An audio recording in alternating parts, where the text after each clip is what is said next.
వార్తలకు స్వాగతం. ముందుగా ముఖ్యాంశాలు. పుంగనూరు ఇండియన్ బ్యాంక్ వారిచే 23 వెలుగు సమైక్యలకు ₹1 కోటి రుణాలు అందజేత మహోత్సవం.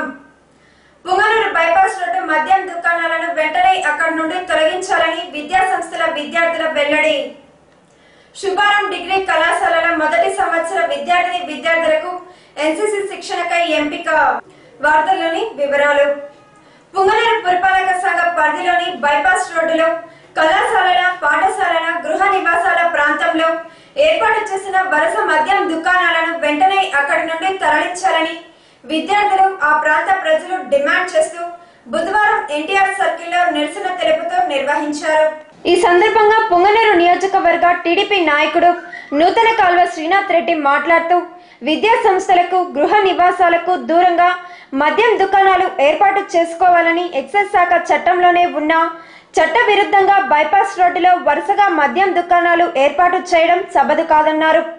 ఈ విషయంపై ఉన్నత అధికారుల దృష్టికి తీసుకువెళ్లి మద్యం దుకాణాలను అక్కడి నుండి తొలగించేందుకు కృషి చేయడం జరుగుతుందని ఆయన హామీ ఇచ్చారు. కార్యక్రమంలో పుంగనూరు మాజీ MPP R Ratnamma, senior Telugu Desam నాయకులు, కార్యకర్తలు, తాటిమాకులపాలెం ప్రజలు, విద్యా సంస్థలకు చెందిన విద్యార్థులు పాల్గొన్నారు.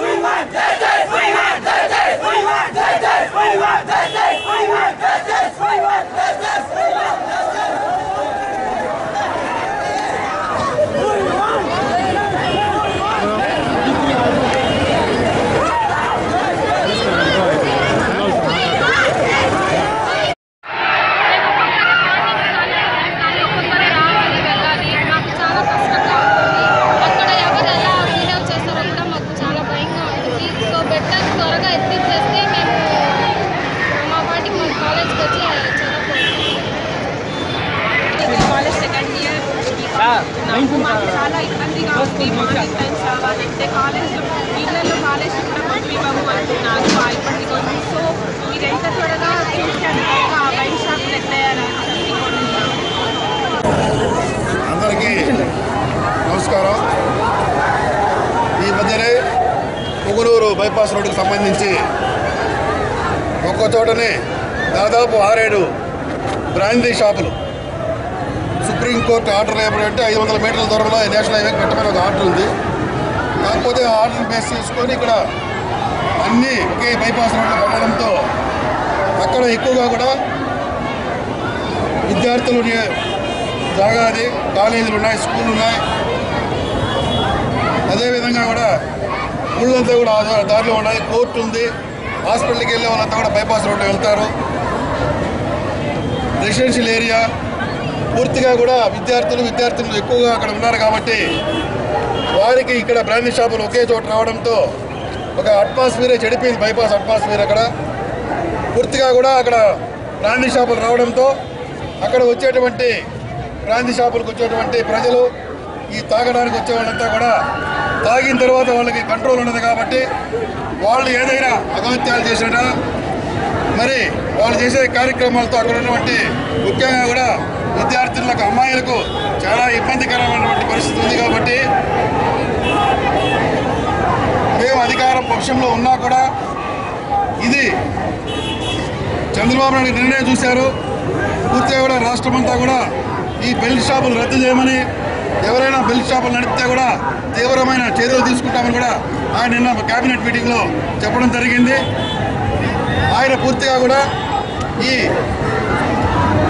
మద్యం పైన, మహిళల రక్షణ పైన పూర్తిగా కట్టుబడి ఉన్నారు. కాబట్టి చంద్రబాబు నాయుడు గారు పూర్తిగా కూడా ఆ దిశలోనే మేము కూడా ఇక్కడ స్థానికంగా తెలుగుదేశం పార్టీకి సంబంధించి ఇక్కడ ఉన్నటువంటి ప్రజలకు కానీ, ప్రజా జీవనానికి కానీ ఏదైనా విఘాతం కలిగితే కూడా మేము కూడా ప్రభుత్వం దృష్టికి తీసుకుపోయేదానికి ఈ కార్యక్రమంలో వారు చేసే ఈ అజిటేషన్లో మేము కూడా భాగస్వాములై ప్రభుత్వం దృష్టికి వాళ్ళ సమస్యలన్నీ కూడా తీసుకెళ్ళి ప్రజలకు కానీ, అక్కడ ఉన్నటువంటి విద్యార్థులకు కానీ ఎలాంటి ఇబ్బంది లేకుండా కూడా భవిష్యత్తులో అవి మార్చేదానికి వెంటనే కూడా చర్యలు తీసుకునే విధంగా కూడా ప్రభుత్వం దృష్టికి తీసుకెళ్తాం.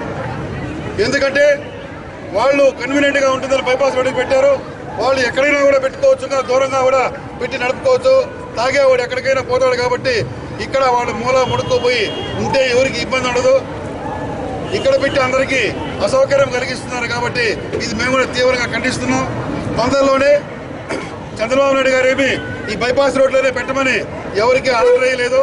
ఇక్కడ ఉన్నటువంటి స్థానిక ఎక్సైజ్ అధికారులు మొట్టమొదటిలోనే ఈ పరిస్థితులతో ఆలోచించి ఇక్కడ విద్యార్థులకు కానీ స్కూళ్ళకు కానీ ఉంటాయి, వాళ్ళ జీవనానికి భంగమవుతుందని ముందే మార్చుంటే బాగుండేది. వాళ్ళు కూడా ఎందుకో ఎక్సైజ్ శాఖ నిర్లక్ష్యంతో అందరికీ అక్కడ పర్మిషన్ ఇవ్వడంతో వాళ్ళు షాపులు పెట్టడం జరిగింది.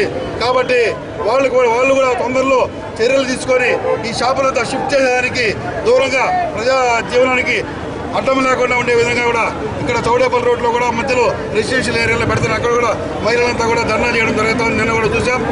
ఇది ప్రభుత్వానికి కూడా మాకు కూడా ఒక చెడ్డ పేరు వచ్చే పరిస్థితి ఉంది కాబట్టి మేము కూడా దీనికి తీవ్రంగా కూడా ఖండించి ప్రజలకు అండగా ఉండి ప్రజా సమస్యల్లో మేము కూడా ఎల్లప్పుడూ వాళ్ళతో వెంట ఉండి పాల్గొని వారికి ఏ సమస్య వచ్చినా కూడా మా తరఫున కూడా మేము వారి తరఫున పోరాడి ప్రభుత్వంలో కూడా వారికి ఈ ప్రాబ్లమ్స్ అంతా కూడా సాల్వేషన్ అయ్యే విధంగా కూడా మేము ప్రయత్నం చేస్తామని కూడా ఈ సందర్భంగా ఇక్కడ ఉన్న స్టూడెంట్స్ కూడా హామీ ఇస్తూ తొందరలో కూడా మేము అధికారులతో మాట్లాడి ప్రభుత్వ యంత్రాంగంతో మాట్లాడి వీరిని ఏ విధంగా షిఫ్ట్ చేసి బయట పంపించాలా, లేకపోతే ఇల్లు కూడా ముందుకొచ్చి ఆ బ్రాండీ షాపుల యజమానులు కూడా ముందుకొచ్చి షిఫ్ట్ చేసుకుంటే మంచిది.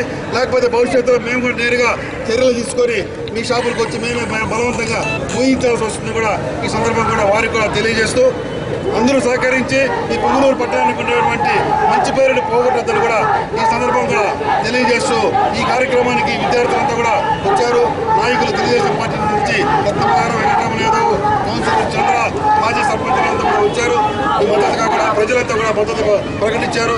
ఇది పూర్తిగా కూడా ప్రజల మద్దతు కూడా మేము కూడా ఎల్లప్పుడూ కూడా ప్రజలకు అండగా ఉండి ప్రజా వ్యతిరేకత ఏది వచ్చినా కూడా మేము కూడా వాళ్ళకి అండగా ఉండి ప్రజల పక్షాన పోరాడతామని ప్రభుత్వం దృష్టికి సమస్యలు తీసుకెళ్లి మా ప్రభుత్వంలో ఈ సమస్యలంతా కూడా పరిశీలించి సాల్వ్ అయ్యేదాన్ని కూడా మేము ప్రయత్నం చేస్తామని ఈ సందర్భంగా తెలియజేసుకుంటూ అందరికీ కూడా నమస్కారాలు తెలియజేసుకుంటూ జై హింద్.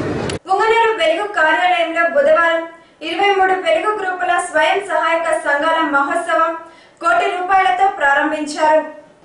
ఈ కార్యక్రమంలో Indian bank general manager Lakshminarayana, Punganur Indian bank manager Musalayya, వెలుగు ఏరియా కోఆర్డినేటర్ వాణిశ్రీ, వెలుగు సిసి మునిరత్నం, సుగుణ, హేమలతలు మాట్లాడుతూ వెలుగు స్వయం సహాయ గ్రూపులు ₹1,00,00,000 రుణ సదుపాయం కల్పించడం జరిగిందన్నారు. ఈ డబ్బులు ఆయా గ్రూపుల ఖాతాలోకి జమ చేయడం జరుగుతుందన్నారు. వెలుగు గ్రూపులు రుణాలను సద్వినియోగం చేసుకుని తిరిగి సకాలంలో రుణాలను బ్యాంకులకు చెల్లించాలని వారు సూచించారు.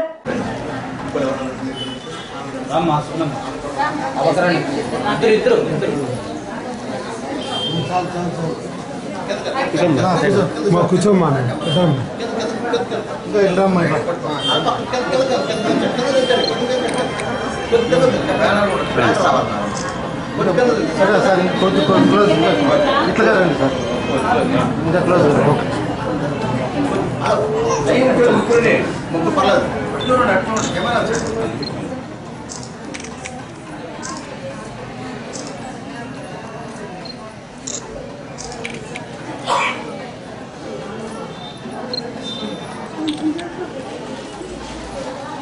ఇంకా లేడీస్ వేరే వాళ్ళు వీళ్ళు కాకుండా ఇంకొకరు వేరే వాళ్ళు రండమ్మా.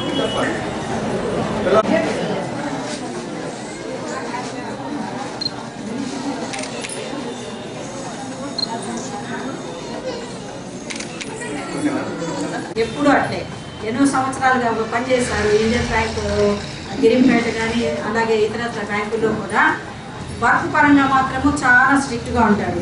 అంటే ఇప్పుడు మన సంఘాల ద్వారా లోన్స్ తీసుకుంటే లోన్స్ని ఆదాయం వచ్చే అభివృద్ధి కార్యక్రమాలకే ఉపయోగించాలి, అది జరుగుతుందా లేదా అనేది కూడా చూసేవాళ్ళు సార్. ఇప్పుడు కూడా మనకి సుమారు ₹1,00,00,000 ఇస్తున్నారు. ఈరోజు మన గ్రూపులందరికీ కలిపి 23 గ్రూపులకి Chowdepalli plus Punganur rural and మున్సిపాలిటీతో కలిపి ₹1,00,00,000 దాకా లోన్స్ ఇస్తున్నారు. ఈ లోన్స్ అన్నీ కూడా సక్రమంగా ఉపయోగించుకొని తిరిగి ఇలాంటి ప్రోగ్రామ్స్ ద్వారా రీపేమెంట్ అనేది మళ్ళీ మేము వచ్చి మీ వెనకంటి వచ్చి సార్లు వాళ్ళని పిలుచుకొని మీ గ్రూపుల చుట్టూ మీ ఇళ్ళ చుట్టూ తిరిగే పరిస్థితి రానికుండా చేసుకోవాలని ముఖ్యంగా మిమ్మల్ని పిలిపించి ఇక్కడ లోన్స్ ఇచ్చి మీకు అవగాహన కల్పించి దాని ఆదాయ అభివృద్ధి కార్యక్రమాలు ఉపయోగించగలిగితే అంటే మీకు ఇస్తున్న ఈ డబ్బుని అవి తిరిగి మీకు డబ్బుల్ని పెంపొందించాలా అంటే 10 రూపాయలు 100 రూపాయలు ఒక దీని మీద పెడుతున్నాము అంటే ఆ 100 రూపాయల నుంచి మనకు 10 రూపాయల ఆదాయం వస్తే 5 రూపాయలు మీ ఇంట్లోకి వేసుకోవాలా 5 రూపాయలు మనం తిరిగి రీపేమెంట్ కట్టే పద్ధతిలో కన్నా ఉపయోగించగలిగితే ఎక్కడ కానీ డిఫాల్ట్ గ్రూపులు బ్యాంక్ లోన్ తీసుకుని తిరిగి కట్టకుండా ఉండే గ్రూపులు అనేవి సమస్య అనేది రాదు. కాబట్టి ప్రతి ఒక్క గ్రూప్ కూడా ఇప్పుడు ఇస్తున్న ఈ లోన్స్ అన్నింటినీ కూడా సక్రమంగా వినియోగించుకొని తిరిగి మీ కంతు ప్రకారము నెలకు ఎంతైతే కట్టాలో అంత లెక్కన కట్టుకుంటూ ఉంటే ఇలాంటి ఫంక్షన్స్ మన భవిష్యత్తులో ఇంకా ఎక్కువ పెద్ద మొత్తంతో ఎక్కువ చేసుకోవడానికి కూడా అవకాశం ఉంటుంది. అలాగే ఇందాక మాట్లాడడం జరిగింది మీ సీసీతో ఇక్కడ డిఫాల్ట్ గ్రూప్స్ అనేది లేదని చెప్పడం జరిగింది. సో ఇది చాలా సంతోషకరమైన వార్త. ఎందుకంటే చాలా మండలాల్లో చాలా గ్రూపుల్లో అక్కడ ఇక్కడ OTR గ్రూప్స్ డిఫాల్ట్ అయిపోయి తిరిగి బ్యాంకు కట్టకుండా ఎప్పుడు బ్యాంకు దగ్గరికి వెళితే ఆ గ్రూప్ని పాయింట్అవుట్ చేసి మిగతా వాళ్ళకంతా లోన్ ఇవ్వకుండా చేసే పరిస్థితి అయితే ఉంది ప్రస్తుతం. కానీ ఈ బ్యాంకులో ఇండియన్ బ్యాంకు ద్వారా మీరు తీసుకున్న గ్రూపులన్నింటినీ సక్రమంగా కట్టడం జరిగింది. కాబట్టి ఇప్పుడు ఈ తీసుకున్న గ్రూపుల్ని కూడా రీపేమెంట్ పక్కాగా చేసుకోండి. మళ్ళీ గ్రామ సంఘమిత్రాలో లేదా CCలో ఇంకోరో వచ్చి మీకు చెప్పే పరిస్థితి పెట్టుకోకూడదు. మీరు తీసుకునే ఈ డబ్బుల్ని సక్రమంగా ఉపయోగించి తిరిగి రీపేమెంట్ 100% చేయగలిగితే మళ్ళీ మనం ఇంకా పెద్ద మొత్తంలో లోన్ తీసుకోవడానికి అవకాశం ఉంటుంది. అలాగే ఇప్పుడు రకరకాల స్కీమ్స్ అన్నీ కూడా వచ్చినాయి మన గవర్నమెంట్ తరఫున. పండ్ల తోటల పెంపకమని అలాగే అవెన్యూ ప్లాంటేషన్ ఈ రకరకాల ప్రోగ్రామ్స్ అన్నీ కూడా ఉన్నాయి. ప్రస్తుతం VDAలు కూడా చెప్పడము తర్వాత మీ జనాలు కూడా చెప్పడం ఏమంటే ఎవరైతే ఈ హార్టికల్చర్ అవెన్యూ ప్లాంటేషన్ కింద మనము చెట్లు నాటడము పండ్ల తోట పెంపకం పెట్టుకున్నామో అది ఈ నెల 31 లోపల కంప్లీట్ చేసుకోవాల్సిన అవసరం కూడా ఉంది. సో ఇది జనాలందరూ ఉన్నారు కాబట్టి పాయింట్ చెప్పాల్సి వస్తుంది. 2017 కదా ఈ రోజు నేను ఎందుకు పెట్టాను చెప్పగలరా? ఈ రోజు యొక్క ఇంపార్టెన్స్ ఏమిటి? 19 జూలై 19 అంటే ఇదివరకు బ్యాంకులో పాతకాలంలో పెద్ద పెద్ద జమీందారులకి బడా వ్యాపారస్తులకి వాళ్ళకే ఉండేది. బడుగు బలహీన వర్గాలు ఎవరో కూడా బ్యాంకుకి అడుగు పెట్టడానికే వీలు లేదు, వాళ్ళకి అర్హత లేదు. కానీ అలనాడు మన మాజీ ప్రధానమంత్రి శ్రీమతి ఇందిరాగాంధీ గారు ఈ రోజున జూలై 19 రోజున ఈ బ్యాంకులన్నింటినీ కూడా జాతీయకరణ చేశారు. అంచేత మనలాంటి వాళ్ళందరం కూడా బ్యాంకు ముఖం చూడడానికి అర్హత సాధించాం. లేకపోతే నేను కూడా ఎందుకు పనికిరాను, మీరు ఎందుకు పనికిరారు? ఈ రోజున అందుకే మీ అందరికీ ఈవేళ మన లోన్లు ఇవ్వడానికి పెట్టాను అనమాట. తెలిసింది కదా ఇవాళ ఇంపార్టెంట్ బ్యాంకుల జాతీయకరణ చేశారు. ఆ బ్యాంకులు చేయడం వల్ల బడుగు బలహీన వర్గాలకు కూడా లోన్కి వెళ్ళడానికి అవకాశం వచ్చింది. అంచేత బ్యాంక్ ఈ రోజులు ఏమైంది మన దైనందిన జీవితంలో ఒక భాగం అయిపోయింది. ప్రతి ఒక్కరికి అకౌంట్ ఉంది కదా, ప్రతి ఇంటికి అకౌంట్ ఉంది. అంచేత మన జీవన విధానంలో ఒక భాగం. ఇప్పుడు బ్యాంకు లేదే ఏమీ లేదు. బ్యాంకు లేకుండా ఎవరైనా తెలియని ఉన్నారా? ఇదివరకు అయితే బ్యాంక్ కొంతమంది తెలిసేది కాదు. ఇప్పుడు బ్యాంక్ అనేది కంపల్సరీగా ప్రతి ఒక్కరికి తెలుస్తుంది. ఏ రోజు డబ్బులు వచ్చినా అక్కడ వేసుకోవాలి, డబ్బులు తీసుకోవాలన్నా బ్యాంక్ అనేది ప్రతి ఒక్కరు భాగం అనమాట. ఇప్పుడు మన రోజు అన్నారా తింటున్నాం, కంపల్సరీగా వండుకోవాలో తినాలా, అలాగే బ్యాంక్ కూడా ఒక భాగం, మన జీవన విధానంలో ఒక భాగం అయిపోయింది అనమాట. అంచేత ఆ మహాతల్లి ఆ రోజున ఈ జూలై 19 రోజున మనకి జాతీయ నేషనలైజేషన్ అనమాట. ప్రైవేట్ బ్యాంకులన్నిటి కూడా మన జాతీయం చేసేసి మన సొత్తు అందనమాట. జాతీయ సొత్తు అంటే మన సొత్తు అనమాట. అప్పుడే మీరు అందరూ కూడా మేము అందరం కూడా మన ఈ బ్యాంకులోకి వచ్చాం. ఈరోజు నాకు ఉద్యోగం వచ్చిందని కూడా ఆ జాతీయకరణ చేయడం వల్లే వచ్చింది. లేకపోతే ఎవరో మహామాడు పట్టుకోవాల్సిందే. నేను నాకు ఉద్యోగం అంటే రాదు. ఈ జాతీయకరణ వల్ల నేను ఈరోజు మీకు వచ్చాను. ఈ జాతీయకరణ వల్ల మీకు ఈ వేళ డబ్బులు వస్తున్నాయి, మీరు తీసుకుంటున్నారు. అర్థమైంది కదమ్మా? అందుకని ఈ వేళ 19వ తారీఖునే కావాలనే ఈరోజు మీకు పెట్టాను అనమాట. దాని ఇంపార్టెన్స్ ఏంటో తెలిసింది కదా, బ్యాంకులకు ఇంపార్టెన్స్. ఇప్పుడు స్వర్గం ఎక్కడ చెప్పగలరా? ఇంకా రాలే. సరే, ఇదేంటి? స్వయం సహాయ సంఘాలు, పొదుపు సంఘాలే కదా. పొదుపు అంటే ఏంటో చెప్పండి పోనీ. లేకపోతే పొదుపు అనే దానికి ఏంటో నిర్వచనం చెప్పండి. పొదుపు అంటే చెప్పండి, ఆడవాళ్ళందరూ ఉన్నారు కదా. పొదుపు ఎక్కడి నుంచి వస్తా 10 రూపాయలకి నీ బట్టలు కొనుక్కోవడానికి అన్నీ సరిపోతుందమ్మా. ఇంకా ఎక్కడి నుంచి వస్తుంది? ఇంకా 10 రూపాయలు అనేది ఏంటి? జమీన్ వెళ్ళవాలిగా. ఆ లెక్క నీకు చెప్పిన లెక్కన అవుతే వారానికి 10 రూపాయలు చెప్పిన వేసుకుంటే కొన్ని కోట్లు అవ్వాలి ఇప్పుడు నీకు, నువ్వు పుట్టినప్పటి నుంచి. లేదే ఇంకెక్కడ ఉంది పొదుపు చెప్పండి?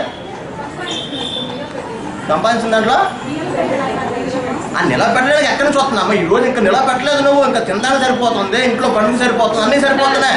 ఇంకా ఎక్కడి నుంచి వస్తుంది పొదుపు? పొదుపు చేయడానికి ఎక్కడి నుంచి వస్తుంది చెప్పండి? బ్యాంక్ లోన్ తీసుకుంటాం, రావులో పాడు కట్టుకుంటాం, దాంట్లో హార్ పిండి కోస్తాము, అక్కడి నుంచి వచ్చే డబ్బుని అట్లా పొదుపు చేసి పెట్టాం. అది నేను ఒప్పుకోవట్లే. పొదుపు అంటే ఎట్లా సార్? పొదుపు అంటే రూపాయి పోలీసుకోవడం కరెక్ట్. ఆ రూపాయి ఎక్కడి నుంచి వస్తుంది అన్నదే చెప్పాలి.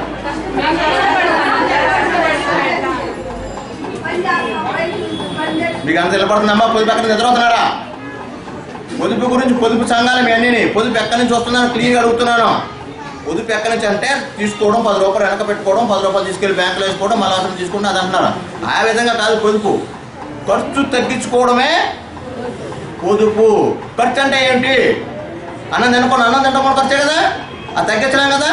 మరి ఇంకేం తగ్గించాం చెప్పండి?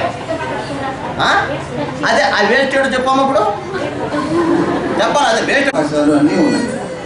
కాబట్టి దయచేసి మెంబర్స్ అందరూ కూడా ఆలోచించి జాగ్రత్తగా డబ్బు తీసుకునేటప్పుడు తీసుకోండి. అలాగే కట్టేటప్పుడు కూడా జాగ్రత్తగా మనం కట్టాలి. ఏదైనా ఇబ్బంది వస్తే మీరు వచ్చి చెప్పచ్చు బ్యాంక్ మేనేజర్, అయ్యా ఈ నెల ఇబ్బందిగా ఉంది, ఇలా ఉంది పరిస్థితి అంటే ఏదైనా సలహా మేమే ఇస్తాం. అంతేగాని ఒకేసారి డైరెక్ట్గా మీరు రాకుండా బ్యాంకు డిఫాల్ట్ అయ్యి అలాంటి పరిస్థితి కూడా తెచ్చుకోండి. ఇప్పుడు ఎందుకంటే ఆ డిఫాల్ట్ గ్రూపులన్నింటినీ కూడా గవర్నమెంట్ వాళ్ళు కూడా ఒత్తిడి చేస్తున్నారు. ఎంఆర్ఓ కూడా మేము ఇన్వాల్వ్ చేశాము. మరి ఈ బ్రాంచ్లో ఉన్నాయో లేవో నాకైతే తెలియదు. డిపార్ట్మెంట్ గ్రూప్స్ ఇక్కడ మదనపల్లి అక్కడక్కడ కొద్దిగా ఎక్కువ గ్రూపులు ఉన్నాయి. మా దగ్గర దాదాపు 2000 గ్రూపులు. మేము ఇచ్చినటువంటి 20,000 గ్రూపులకి 2,000 గ్రూపులు పెండింగ్ ఉన్నాయి. దాదాపు 20 కోట్ల రూపాయలు ఇంకా రావాలి. మా మొత్తం జిల్లా 20 కోట్ల రూపాయలు బాకీ పడింది. 600 కోట్లు ఇచ్చాము, 20 కోట్లు బాకీ ఇంకా బ్యాంకుకి రావాలి. అందువల్ల ఏంటంటే మేము కూడా కొద్దిగా జాగ్రత్త వహించే పరిస్థితి తీసుకురాకుండా బ్రాంచ్లో కడితే మీ కళ్ళు మూసుకొని వచ్చిన రోజే అప్పించేటటువంటి అవకాశం ఉండాలి. అంటే ఎందుకు ఈరోజు ఒక్కసారిగా మేము గ్రౌండ్ చేసి ఒక రోజు అయితే అందరికీ అవేర్నెస్ వస్తుంది. అసలు ఏమి ఇచ్చాము మేము, మీకు ఎంత లోన్ ఇచ్చాము. ఓ లీటర్ వచ్చేసి డబ్బులు తీసుకెళ్ళిపోయి మధ్యలో మిసి ఆ లీటర్లు వాడుకోవడం జరిగాయి కొన్ని కేసెస్. అందువల్ల మెంబర్స్ అందరూ కూడా మనకి ఎంత లోన్ ఇచ్చారు, ఎంత మన చేతికి వచ్చింది అనేది తెలుసుకోవాలి. మీ డ్యూటీ అది, మీరు అడిగి తెలుసుకోవాలి. అందరూ మాకు ఎంత రిజర్వేషన్లో సంతకం పెడుతున్నారు కదా, రిజర్వేషన్లో అది ఎన్ని లక్షలు రాశారు, 10 మంది ఉంటే 10 మందికి 10,50,000 లేకపోతే 10,75,000 అలా వస్తాయి. అది తెలుసుకోవాల్సిన బాధ్యత మీదే ఉన్న. తర్వాత 2-3 సంవత్సరాల తర్వాత బ్యాంక్ వచ్చి కొంతమంది ఇప్పుడు గొడవ చేస్తున్నారు, మా డబ్బులు మాకు అందలేదు, ఆ లీటర్ తీసుకుంటారు. 2-3 సంవత్సరాల తర్వాత చెప్తే ఎవరు తెలుస్తుంది? మేనేజర్లు మారిపోతారు, అందరూ మారిపోతారు. అందువల్ల మనకి ఎంత డబ్బు వచ్చింది, మనకి ఎంత వాళ్ళు ఇచ్చారు, మన చేతికి వచ్చిందా లేదా. రాకపోతే ఎమ్మటే మీరు మేనేజర్ని అడగాలి. ఏదైనా తేడా వచ్చినా, ఏదన్నా మధ్యలో ఎలాంటి దుర్వినియోగం జరిగినప్పుడు. ఎందుకంటే అక్కడక్కడ కేసెస్ వచ్చాయి. ఆల్రెడీ కలెక్టర్ గారి దృష్టికి కూడా తీసుకెళ్ళాము. కొంతమంది పోలీస్ కేసులు కూడా పెట్టారు. ఈ కొంతమంది ఎంప్లాయీస్ వాళ్ళందరి మీద, కొంతమంది గ్రూప్ లీడర్స్ మీద కూడా. కాబట్టి మీరందరూ కూడా అవేర్నెస్ తెలియటట్లు ఉన్నారు. నాకు లోన్ 5 లక్షలు ఇస్తే నాకు 50,000 వచ్చిందా రాలేదా, ఎలాంటి ఖర్చులు అయినాయి ఇవన్నీ అంటే నమ్మద్దు. బ్యాంకులో రూపాయి కూడా ఖర్చు లేదు, స్టాంప్ డ్యూటీ కూడా లేదు. అంతే కదా, స్టాంప్ డ్యూటీ కూడా లేదు. అందువల్ల రూపాయి ఖర్చు బ్యాంకులో లేకుండా మీకు 5 లక్షల రూపాయలు మీ ఖాతాలో పడిపోతుంది. అక్కడి నుంచి తీసుకొని మీరు తీసుకోవడం అనేది మీ లీడరు మీ చేతులు. ఎందుకంటే బ్యాంక్ వచ్చేది లీడర్ వస్తారు, బ్యాంకులో ఏం జరిగేది మీకు తెలియదు. ఆ డబ్బు అందువల్ల అందుకే మీ అవేర్నెస్ కోసం చెప్తున్నాం. బ్యాంకులో 1 రూపాయి కూడా ఖర్చు అవ్వదమ్మా. 5 లక్షల రూపాయలు కరెక్ట్గా మీ ఖాతాలో పడతాయి. ఎందుకంటే స్టాంప్ డ్యూటీ 100 రూపాయలు కూడా పడుతుంది. మీకు ఓన్లీ సంవత్సరానికి ఒకసారి కొన్ని ఛార్జీలు ఉంటాయి, 100-200 రూపాయలు. అవి రూల్స్ ప్రకారం అయిపోతాయి. ఇంకా ఈ యాక్టివిటీస్ ఈ గ్రూపులు ఇద్దరితో అవ్వలేదు. గవర్నమెంట్ కూడా ఇప్పుడు 5 లక్షలు దాకా ఇస్తున్నారు. వాళ్ళు 7 లక్షలు రావచ్చు, 10 లక్షలు కూడా వడ్డీ ఇవ్వచ్చు. ఆల్మోస్ట్ వడ్డీ లేని ఉన్నారు. అంటే ఇప్పుడు కాబట్టి కొంచెం లేట్గా వస్తున్నాయి. గవర్నమెంట్ వాళ్ళ డబ్బులు ఉన్నప్పుడు వస్తానే నిన్న మొన్న అనౌన్స్ చేశారు, 2 కోట్లు అందరికి వడ్డీ వస్తుందని. అందువల్ల ఈ టెంపో ఉన్నటువంటి అందరూ లేడీస్ అందరూ కూడా ఈ ఉత్సాహాన్ని కంటిన్యూ చేయాలి. ఇలాగే గ్రూపులన్నీ కూడా ఎక్కడన్నా మీ ఊళ్ళో ఏదైనా గ్రూప్ చెడిపోయి ఉన్నదాన్ని బాగు చేయడానికి ఎలా చేయగలము, ఎలా బ్యాంకు తీసుకొస్తే మేనేజర్ గారు మీకు చెప్తారు ఎలా చేసుకోవాలి, ఎలా చేస్తే ఆ గ్రూప్ మామూలుగా వస్తుంది, లైన్లో పెట్టచ్చు. ఆ చెడ్డ మెంబర్లను తీసేసుకొని కొత్త వాళ్ళని కూడా యాడ్ చేసుకోవచ్చు, ఇబ్బంది లేదు. అలా చేస్తారని ఇండియన్ బ్యాంక్ తరఫున ఈరోజు మేము దాదాపు ₹1 కోటి కొన్ని గ్రూపులకు ఇస్తున్నాము. ఇది మామూలుగా ఈరోజు ఇచ్చే లోన్, ఇంకా ఎవ్రీడే మామూలుగా రొటీన్గా కూడా ఇస్తారు. దీంతో పాటు మీకు పంట రుణాలు కావాలన్నా పంట రుణాలు తీసుకోవచ్చు, విడిగా ఆవులు అలాంటివి కూడా విడిగా కూడా తీసుకోవచ్చు. ఇది ఓన్లీ గ్రూప్కి సంబంధించింది. ఇది ఇంకా గవర్నమెంట్ స్కీమ్స్లో కూడా కొంతమంది కవర్ అయి ఉంటారు. అలాగే కూడా గవర్నమెంట్ స్కీమ్స్లో కూడా కొన్ని సబ్సిడీలతోటి మిమ్మల్ని సెలెక్ట్ చేయడం జరుగుతుంది. అది మీరు ఎక్కువగా మేనేజర్ గారితో టచ్లో ఉన్నట్టయితే వీళ్ళందరికీ గ్రూప్ మెంబర్స్కి ఎక్కువగా డబ్బు ఇచ్చేటట్టు మీరందరూ బాగా డెవలప్ అయితే ఆటోమేటిక్గా మన దేశం డెవలప్ అవుతుంది, మన రాష్ట్రం అన్నీ కూడా డెవలప్ అవుతుంది. బాగా చదువుకోవాలి. పుంగనూరు సుబ్బారావు ప్రభుత్వ డిగ్రీ కళాశాలలో ఎన్సీసీ శిక్షణ కొరకై ఈ నెల 20న విద్యార్థులు ఎంపిక నిర్వహిస్తున్నట్లు కళాశాల principal MC Venkatarama, NCC programme officer lieutenant doctor Chandrashekar రెడ్డిలు బుధవారం ఎస్ఆర్టీవీకి తెలిపారు. చిత్తూరు జిల్లా మదనపల్లె డిఆర్డీఏ కార్యాలయంలో టైలరింగ్ కొరకు ఇంటర్వ్యూలను నిర్వహించారు. ఫస్ట్ ఒక అడుగు వేయండి. ఆ 20లో మొదటి స్టెప్ మొదలు కానట్టు కాదు. మనం తక్కువ శాలరీ లేదంటే మనకి ఆ ఇబ్బందులు ఉందని ఆ చిన్న సాధనతో మొదలు పెట్టకపోతే జీవితాన్ని, లేకపోతే ఉద్యోగ జీవితాన్ని మొదలు పెట్టకపోతే అక్కడే ఉండిపోతారు. మొదలు పెట్టిన వాళ్ళు ముందుకు వెళ్ళిపోతారు ఉంటారు. నేను పోల్చుకుంటుంటాను. నాతో జాయిన్ అయిన వాళ్ళు ఈరోజు జేసీలు ఉన్నారా అంటే జాయింట్ కలెక్టర్ ఉన్నారను లేదంటే ఎందుకు వాళ్ళు అంత చొరవ తీసుకొని అంత ముందుకెళ్ళి అన్ని అవకాశాలు అందుకుంచుకొని చూసుకుంటారు. తక్కువ ఎక్కువ చూసుకోలేదు, ప్లేస్ చూసుకోలేదు. ఈ చిన్న ఎక్స్పీరియన్స్లో మీరు గమనించి మీరు మినిమం శాలరీస్ మేము డిమాండ్ చేస్తాము. లేబర్ ఆఫీసర్ గారు వస్తారు, మీకు సపోర్ట్గా అన్నింటినీ మాట్లాడతారు. మిమ్మల్ని ఏమో వదిలిపెట్టేసి మేము కనపడం మళ్ళీ మీకు కావాల్సిన సపోర్ట్ మేము ఇస్తూనే ఉంటాం. అందుకని మేము వదిలిపెట్టేసేసి మేము అలా ఎక్కడం. కాబట్టి ఫస్ట్ ఛాలెంజ్ చేసి చూడండి, చేయండి, ఎక్స్పీరియన్స్ సంపాదించుకోండి. మీ వెనక క్యూ పడతారు. మీరు ఏదో ఒక రెండు దోశలు ఇంకో దాంట్లో ఎక్కడో ఒక ఎక్స్పీరియన్స్ సంపాదిస్తే మీ వెనక క్యూ పడతారు. మాకు ₹10 చెప్తుందండి, డైరెక్ట్ ఇంకోటి రండి అని చెప్పి మీరు చూపిస్తే చాలా అన్నట్టుగా మీ వెంట పడతారు. కాబట్టి ఈ చిన్న ఉద్యోగం అయినా సరే మొదలు పెట్టండి, చిన్న జీతం అయినా సరే మొదలు పెట్టండి ఫస్ట్. అదే నా వినము. మీరు చిన్నదే లేకపోతే మాకు టైం సరిపోలేదు, లేకపోతే లేదు, అన్నీ ఉంటాయి, చాలా ట్రబుల్స్ ఉంటాయి. ఇప్పుడు గవర్నమెంట్ ఆఫీసులో కూర్చోవడం అందరికీ అన్నీ బాగున్నాయి అనుకుంటారా? ఇంకా కంపెనీసే చాలా బెటర్గా ఉన్నాయి. టైం ఉంటుంది, టైం అడిగింది, వాళ్ళు కూడా ఫిక్స్ చేసిన టైమ్స్. మనం మీరందరూ చేసిన తర్వాత సార్ ఇంకొక పావుగంట పైన చేస్తాము, ఒక పావుగంట ముందు పెంచుకుంటారు సార్ అని చెప్పేసి మీరు అడగవచ్చు.